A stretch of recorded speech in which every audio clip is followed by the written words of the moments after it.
بسم اللہ الرحمن الرحیم۔ السلام علیکم ناظرین کرام، تاریخ میں کئی ایسی مثالیں ہمیں دیکھنے کو ملتی ہیں کہ جب کسی مسلمان نے کسی غیر مسلم عورت سے شادی کی تو اس نے اپنی آنے والی تمام نسل برباد کر دی۔ موجودہ دور میں اس کی مثال بورس جانسن ہے، جو کہ انگلینڈ کا موجودہ وزیر اعظم ہے۔ بورس جانسن کے پردادا کا نام علی کمال تھا اور وہ ترک سلطنت عثمانیہ کے آخری دور کی اہم شخصیت تھے۔ بورس جانسن کے پردادا علی کمال کی 2 بیویاں تھیں۔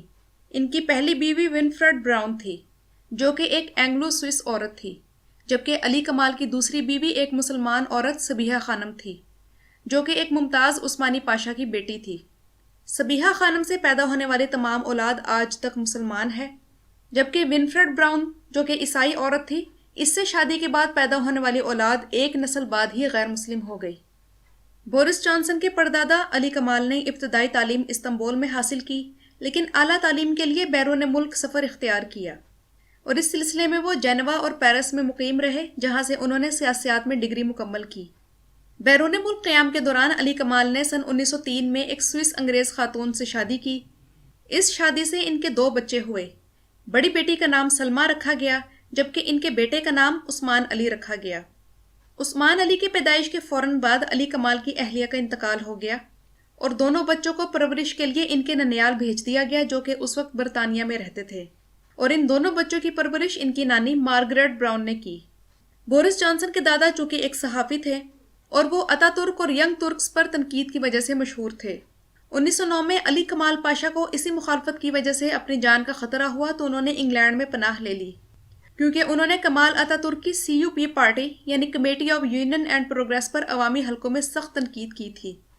جب سلطان عبدالحمید دوئم کو تخت سے بے دخل کر دیا گیا، تب کمال کا بیٹا عثمان ولفریڈ کمال لندن میں انہی سالوں میں پیدا ہوا۔ علی کمال کے نظریات کمال اتا ترک کی پارٹی CUP کے بالکل الٹ تھے۔ 1909 میں جب سلطنت عثمانیہ کے اختیارات کم کر کے ترکی میں سول لاز متعارف کرائے گئے، تب علی کمال نے چند معاملات پر کڑی تنقید کی، جن میں آرمینیاؤں کا ینگ ترکس فوج کے ہاتھوں قتل عام بھی شامل تھا۔ ادھر ننیال میں دونوں بچوں کے نام تبدیل کر دیے گئے تاکہ وہ اس وقت کے برطانوی معاشرے میں اپنی جگہ بنا سکیں، اور عثمان علی بعد میں ولفریڈ عثمان جانسن کے نام سے پہچانے گئے۔ ولفریڈ عثمان نے جوان ہو کر ایرن ولس نامی ایک فرانسیسی خاتون سے شادی کی، جس سے ان کے 3 بچے پیدا ہوئے۔ بورس کے خاندان میں ان کے والد سٹینلے جانسن، چچا پیٹر جانسن اور پھوپھی ہیلری ہیں، جن کا خاندان بعد میں آسٹریلیا منتقل ہو گیا۔ علی کمال کا خاندان صرف سلمہ اور عثمان علی تک محدود نہیں رہا، کیونکہ ان کی بیوی صبیحہ خانم سے ان کا ایک بیٹا پیدا ہوا، جس کا نام زکی کونر ایلپ رکھا گیا۔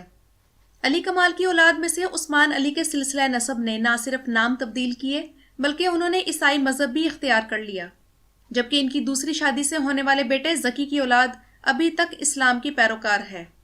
ان کے ایک بیٹے صنعان استنبول میں نشر و اشاعت کا کام کرتے ہیں، جبکہ دوسرا بیٹا سلیم کونر ایلپ اپنے والد کی طرح سفارتکار ہیں۔ بورس جانسن کے کزن سلیم کونر ایلپ کے مطابق بورس جانسن نے 1980 میں استنبول کا پہلا دورہ کیا، اور تب وہ 19 سال کے ایک طالب علم تھے، اور تب جانسن استنبول میں زکی کونر ایلپ کے گھر رہے۔ بورس جانسن کے پردادا علی کمال کو مصطفیٰ کمال اور اس کی پارٹی پر تنقید کرنے کے جرم میں 4 نومبر 1922 کو استنبول میں اغوا کرنے کے بعد قتل کر دیا گیا۔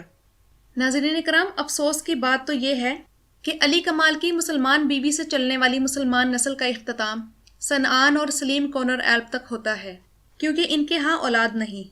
اس لیے علی کمال کی آئندہ نسل موجودہ جانسن قبیلے سے ہی آگے بڑھے گی، اور یوں نسل در نسل صدیوں سے چلنے والے ایک مسلمان خاندان کا اختتام عیسائیت پر ہوتا ہے۔